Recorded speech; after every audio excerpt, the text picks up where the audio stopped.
Hello students, welcome to the selection classes.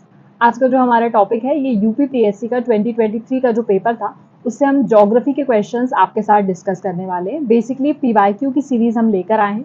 इस पर मैंने पॉलिटी के क्वेश्चंस आपके साथ ऑलरेडी डिस्कस किए हुए हैं, तो ऑल्टरनेट डेज में आपको यूपीपीएससी के पीवाईक्यूज भी मिलते जाएंगे, साथ साथ में सब्जेक्ट वाइज करेंगे ताकि सारे सब्जेक्ट के हिसाब से आपकी तैयारी होते चले। वीडियो अगर पसंद आएगा तो इसे लाइक करना ना भूलिएगा, अपने दोस्तों के साथ शेयर करिएगा और चैनल को सब्सक्राइब करिए। स्टार्ट करते हैं हमारा आज का lecture. Which one of the following tributary river is not correctly matched. देखिए, नॉट करेक्टली मैच्ड आपको पूछा है और मैंने आपको रिवर और ट्रिब्यूटरीज के अलग से एक सीरीज हमारे चैनल पर ऑलरेडी अपलोडेड है, तो आप उसे एक बार जाकर देख सकते हैं। मैंने सारी जितनी भी रिवर्स हो सकती हैं इंडिया की, उनके बारे में विद देयर ट्रिब्यूटरी सारी चीज़ें आपको पढ़ाई हैं, तो उन्हें एक बार जाकर देख लीजिएगा, बहुत ज़्यादा बेनिफिशियल होने वाला है। तो अगर आपने वो सीरीज फॉलो की होती तो इजीली आप आंसर दे पाते। तो यहाँ पर प्राणहिता महानदी जो है वो यहाँ पर नॉट करेक्टली मैच है। मंजरा जो है वो गोदावरी की सहायक नदी है, हेमावती कावेरी की सहायक नदी है और मालप्रभा कृष्णा की सहायक नदी है। लेकिन प्राणहिता महानदी की सहायक नदी नहीं है। अब प्राणहिता हो गया, एक हो गया इंद्रावती और एक हो गया Sabari. These are the tributaries of Godavari. तो ये गोदावरी की ही ट्रिब्यूटरीज हैं, तो इन्हें आपको ध्यान रखना है, महानदी की ट्रिब्यूटरीज नहीं है। नेक्स्ट क्वेश्चन है, विच one of the following places is the Confluence of the river Alaknanda and Bhagirathi. देखिए, अलग से आपको मैंने इस तरह का एक मैप भी प्रोवाइड किया था जहां पर मैंने आपको बताया था अलकनंदा। ये देखिए, बद्रीनाथ से यहाँ से आप देख सकते हैं अलकनंदा बह रही है और अलकनंदा बहती है और यहाँ से देखिए गंगोत्री से भागीरथी। अलकनंदा भी कहाँ पर आकर मिलती है? देवप्रयाग में आकर के मिलती हैं। तो ऑप्शन नंबर डी जो है वो हमारा करेक्ट होता है। इसके अलावा और देख सकते हैं आप लोग, यहाँ से हम बात करें अगर अलकनंदा से इसके बारे में बात कर लेते हैं, मंदाकिनी रिवर कहाँ आकर मिलती है? तो रुद्रप्रयाग में आकर मिलती है। उसके बाद मैंने आपको कर्णप्रयाग के बारे में भी बताया था जहाँ पर पिंदर गंगा आकर मिलती है। उसके बाद नंदाकिनी नदी जो है वो नंद प्रयाग में मिलती है और उसके बाद विष्णु प्रयाग पर दौली गंगा जो है वो आकर मिलती है। तो ये सारे मैंने मैप प्रोवाइड कर दिया है, इसको एक बार देख लीजिएगा, इंपॉर्टेंट है आप लोगों के लिए। Next we have which of the following statement is correct about the laterite soil. अब देखिए, लैटराइट सॉइल के बारे में पूछा है, तो पहला the soil is developed in the area with a high temperature and heavy rainfall. ये बिल्कुल सही बात है, जहां पर टेम्परेचर बहुत ज्यादा होता है और रेनफॉल बहुत ज्यादा होता है वहां पर लैटराइट सॉइल आपको देखने के लिए मिलती है। लेकिन अगर कहीं पर टेम्परेचर ज्यादा है और रेनफॉल ज्यादा हो रहा है तो वो चीज पुअर इन आयरन ऑक्साइड बिल्कुल भी नहीं हो सकती है, वो रिच होती है आयरन ऑक्साइड में। तो यहाँ पर ये सेकेंड स्टेटमेंट हमारा गलत हो जाता है। इसके साथ साथ यहाँ पर एल्यूमिनियम भी भारी मात्रा में मिलता है, तो ऑप्शन वन जो है वो ही हमारा करेक्ट होता है। तो option A is the correct one. Next we है, यहाँ पर देख लीजिए, मैंने आपको बता दिया इंडिया में किस तरह की आपको सॉइल्स देखने के लिए मिलती हैं। फॉरेस्ट सॉइल कहाँ देखने के लिए मिलेगी आपको? इस वाले एरिया में, ठीक है। ब्लैक सॉइल आपको ये वाले एरिया में देखने के लिए मिलती है। एल्यूवियल सॉइल आपको मोस्ट ऑफ द जगह देखने के लिए मिलेगी। लैटराइट सॉइल की बात करेंगे तो कुछ एरियाज में ही, जैसे कि हमारे तटवर्ती क्षेत्र हैं यहाँ पर, जहाँ पर रेनफॉल ज्यादा होती है वहां बेसिकली आपको देखने के लिए मिलता है। Ozone layer absorbing ultraviolet radiation exist in which of the atmospheric layers. Atmosphere की बहुत सारी लेयर्स होती है, आपने पढ़ी है, ट्रोपोस्फियर, स्ट्रेटोस्फियर, मीजोस्फियर, थर्मोस्फियर और एक्सोस्फियर। तो यहाँ पर ओजोन लेयर के बारे में आपसे पूछा गया, तो ओजोन लेयर जो है वो स्ट्रेटोस्फियर में आती है, तो इससे ध्यान रखना है आप लोगों को। ओजोन लेयर स्ट्रेटोस्फियर में आती है जो कि 12 किलोमीटर तक के लिए होता है, ठीक है। यहाँ पर अगर हम ओजोन लेयर के बारे में बात कर रहे हैं तो आपको ये भी पता होना चाहिए ओजोन लेयर के लिए एक प्रोटोकॉल साइन किया जाता है। प्रोटोकॉल, आपने इंटरनेशनल कन्वेंशंस पढ़े हैं, इंटरनेशनल प्रोटोकॉल्स पढ़े हैं, तो एक मॉन्ट्रियल प्रोटोकॉल है जो इसके लिए साइन किया जाता है, इसे आप लोगों को ध्यान रखना है। 1987 में इसे साइन किया गया था, ये 1987 से अस्तित्व में आया है, इसे आपको ध्यान रखना है। नेक्स्ट भी है, make the pair of a chief reverse of the place origin. तो देखिए, अगर आप हम केवल अभी यूपीपीएससी का 2023 का ही पेपर सॉल्व कर रहे हैं और 2023 के पेपर में ही आपको इतने सारे रिवर्स देखने के लिए मिल रहे हैं विद देयर ओरिजिन, तो आप समझ सकते हैं कि रिवर सिस्टम एक अपने आप में इंपॉर्टेंट टॉपिक हो जाता है जिसको आपको बहुत अच्छे से करना है। उसका जो प्लेलिस्ट हमारे चैनल पर अवेलेबल है उसका लिंक मैं आपको पिन करवा दूंगी, आप वहां से एक बार जाकर देख लीजिएगा। और अगर आपको कोई भी डाउट आता है तो आप लोग कॉमेंट सेक्शन में पूछ सकते हैं, ठीक है। तो देखिए, यमुना की बात कर लेते हैं, कहाँ से निकलती हैं? तो यमुनोत्री से यमुना नदी निकलती है, ये तो हमने अभी देखा था। तो देखिए, ए का 4 है तो ये वाला ऑप्शन तो हमारा ऑलरेडी कैंसिल आउट हो जाता है, ठीक है। चलिए आगे बढ़ते हैं। यहाँ पर कृष्णा की बात कर लेते हैं। तो कृष्णा नदी के बारे में अगर मैं बात करती हूँ तो कृष्णा नदी जो है ये निकलती है महाबलेश्वर से। तो ऑप्शन नंबर बी का हमारा 3 करेक्ट हो जाता है। तो बी का 3 यहाँ पर आपको देखने के लिए मिलेगा, तो हमको पहले ही पता चल गया ऑप्शन ए जो है वो सही आंसर आएगा। ये वाले दोनों कैंसिल आउट हो जाते हैं, केवल 2 से आप कैंसिल आउट कर सकते हैं, बाकी के भी देख लेते हैं। गोदावरी रिवर जो है ये आपको नासिक से निकलती हुई पाई जाती है और महानदी जो है ये सिहावा से निकलती है। ठीक है, यमुना के बारे में हम बात कर लेते हैं। यमुनोत्री जिसको हम कहते हैं, तो ये ट्रिब्यूटरी ऑफ गंगा जी है, ट्रिब्यूटरी ऑफ गंगा है, ये आपको पता है। उसके बाद हम बात कर लेते हैं नेक्स्ट में कृष्णा नदी के बारे में। कृष्णा नदी, तो कृष्णा रिवर जो है ये 3 स्टेट से होकर बहती है। कौन कौन सी 3 स्टेट्स हैं वो पता होना चाहिए। एक है हमारी महाराष्ट्र, महाराष्ट्र, एक है हमारा आंध्र प्रदेश, आंध्र प्रदेश, और एक है कर्नाटका। इस पे डैम कोई अगर इंपॉर्टेंट होगा तो वो भी यहाँ पर एक नागार्जुन सागर डैम, नागार्जुन सागर डैम, ये इस पर ही बना हुआ है। ये आप लोगों को ध्यान रखना है, कृष्णा रिवर पर ही बना है। ठीक है, उसके बाद देखिए गोदावरी के बारे में बात करती हूँ मैं। गोदावरी को हम और किस नाम से जानते हैं? दक्षिण गंगा के नाम से जानते हैं, दक्षिण गंगा के नाम से जानते हैं, इसे ध्यान रखना है आपको। बेसिकली कहाँ पर आपको देखने के लिए मिलेगी? 4 स्टेट्स में है। सबसे पहला तो हमारा वही है महाराष्ट्र, उसके बाद तेलंगाना भी इसमें शामिल हो जाता है, तेलंगाना, फिर उसके बाद आंध्र प्रदेश, और उसके बाद उड़ीसा में भी ये आती है। नेक्स्ट है हमारी महानदी। महानदी जो है ये बेसिकली आपको छत्तीसगढ़ और उड़ीसा में देखने के लिए मिलती है, मतलब वहां पर बहती है, 2 स्टेट्स को ये कनेक्ट करती है, ये आप लोग को पता होना चाहिए। नेक्स्ट भी है बिलो गिवन अदर, देखिए असर्शन और रीजन का एक आधा क्वेश्चन इस तरह से आपको मिल सकता है ज्योग्राफी के केस में ना। बाकी इस तरह के क्वेश्चन ज्यादातर आपको किस में मिलेंगे? पॉलिटी में हमने जो सेशन किया था उसमें आपको बहुत सारे मिले थे। तो पहला असर्शन है Tamil Nadu coast remain dry during the south west monsoon season. तो ये आप सभी को पता है कि साउथ वेस्ट मानसून सीजन में तमिलनाडु कोस्ट जो है वो ड्राई रहता है। क्यों रहता है ये मैंने आप लोगों को बताया है कि तमिलनाडु का जो एरिया है, देखिए अगर मैं कोस्टल एरिया की इस तरह से बनाती हूँ तो ये वाला एरिया हमारा तमिलनाडु का आता है। साउथ वेस्ट मानसून यहाँ से जाता है और यहाँ से बंगाल की खाड़ी का एरिया जाता है। तो ये वाला जो स्पेस है हमारा, ये हमारा कैसा रहता है? सूखा रह जाता है।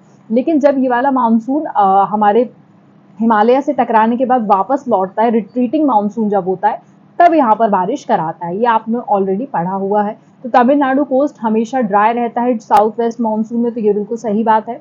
दूसरा है the Tamil Nadu coast is situated parallel to the Bay of Bengal branch of south west monsoon and it lie in the rain shadow area of the Arabian Sea branch of the, जो मैंने आपको बताया कि देखिए यहाँ वाले एरिया से मानसून विंड चली जाती है, यहाँ वाले एरिया से चली जाती है, ये एरिया जो है वो शेडो रीजन में आ जाता है, इस वजह से यहाँ पर बारिश नहीं हो पाती है। तो ध्यान रखना है, both option A and R are true and R is the correct explanation of option A. ठीक है, next we have which of the following statement is correct. फिर से रिवर आ गई है, Ramganga river join Ganga at Kannauj, तो ये बिल्कुल सही बात है, ये गंगा की ट्रिब्यूटरी है। River Betwa join Yamuna river eight Prayagraj, ये हमने अभी देखा है, बेतवा नदी वहां पर नहीं मिलती है, जबकि जो हमारी बेतवा रिवर है वो यमुना को ज्वाइन करती है। कहाँ पर ज्वाइन कर सॉरी, हमीरपुर, हमीरपुर यूपी में ज्वाइन करती है। तो ऑप्शन नंबर 2 जो है वो हमारा गलत हो जाता है, option A is the correct one. Next we have, ये देख सकते हैं आप लोग, ये रामगंगा नदी है, गंगा नदी पर मिलती है आकर। ठीक है, उसके बाद आगे हम देख लेते हैं, यहाँ से देखिए केन बेतवा ये सारी नदियाँ आ रही है, ये यमुना नदी है। ठीक है, इसमें आप सारी चीजें आप लोगों को इजीली विजिबल हो जाएंगी, इसको एक बार देख लीजिएगा मैप को। नेक्स्ट भी है चंद्रप्रभा वाइल्ड लाइफ सेंचुरी, उस समय बहुत ज्यादा चर्चा में थी चंद्रप्रभा वाइल्ड लाइफ सेंचुरी, ये चंदौली डिस्ट्रिक्ट में आती है उत्तर प्रदेश की, तो इसे आप लोगों को ध्यान रखना है। विच of the following passes state union territories correctly match. मैंने अभी आप लोगों को रिसेंटली एक इंपॉर्टेंट पासेस ऑफ इंडिया का एक वीडियो अपलोड किया है चैनल पर, उसे एक बार देख लीजिएगा। वहां पर हिमालय के बहुत इंपॉर्टेंट पासेस के बारे में हमने चर्चा की थी, उसे एक बार पढ़ लीजिए आप। तो यहाँ देख लीजिए कौन सा करेक्टली मैच है, तो नीति उत्तराखंड में है, ये बिल्कुल करेक्टली मैच्ड है। इसके बाद देख सकते हैं यहाँ पर आपको माना दिया हुआ है, ये हिमाचल प्रदेश नहीं है बल्कि उत्तराखंड में है, उत्तराखंड में आता है। उसके बाद देखिए आपको दीफू पास दिया हुआ है, ये लद्दाख प्रदेश लिखा हुआ है, यहाँ पर नहीं है, अरुणाचल में है, अरुणाचल प्रदेश में है। उसके बाद देखिए अघिल करके जो दिया है ये भी यहाँ पर नहीं है, ये तो हिमाचल प्रदेश के एरिया में आ जाता है। बेसिकली गिलगिट, गिलगिट बाल्टिस्तान वाली जगह पर आता है, ये चाइना की बॉर्डर जो लगाता है वहां से आता है। Next we have Shivasamudram and Kalpakkam are respectively important for, किस चीज के लिए इंपॉर्टेंट है, तो ये hydro power and nuclear energy के बहुत अच्छे जनरेट करने के लिए जनरेटर्स यहाँ पर लगाए गए हैं, तो इससे आपको पता होना चाहिए। इसके अलावा मैंने आपको कुछ nuclear power plants in India में है जो वो मैंने आपको बता दी है। देखिए कलपक्कम आपको देखने के लिए मिल गया है यहाँ तमिलनाडु में जो सिचुएटेड है। इनको एक बार अच्छे से पढ़ लीजिएगा, हो सकता है इनसे क्वेश्चंस बन जाए, ठीक है। Next we have consider the following statement with reference to the Uttar Pradesh. अब यहाँ पर देखिए पहला स्टेटमेंट ही गलत है। Forest constitute about 12.8% of the total geographical area of the state, तो 12.8 नहीं है, ये 7 से 8% के बीच में है, 12.8 नहीं है, तो पहला स्टेटमेंट तो हमारा गलत हो जाता है। दूसरा चेक करते हैं, the district of Jamunapur, Ghazipur and Ballia have no forest land, ये बिल्कुल सही बात है, तो ऑप्शन नंबर बी जो है वो हमारा गलत हो जाता है। Sorry, option number B is the correct one, first वाला हमारा करेक्ट गलत था। Next we have which of the following port country is not correctly match. देखिए रॉटरडम जो है वो नीदरलैंड में ही है, इगार्ता करके जो है ये आपको रशिया में देखने के लिए मिलता है, तो ऑप्शन नंबर बी जो है नॉट करेक्टली मैच्ड हो जाता है, इसे आप लोगों को ध्यान रखना है।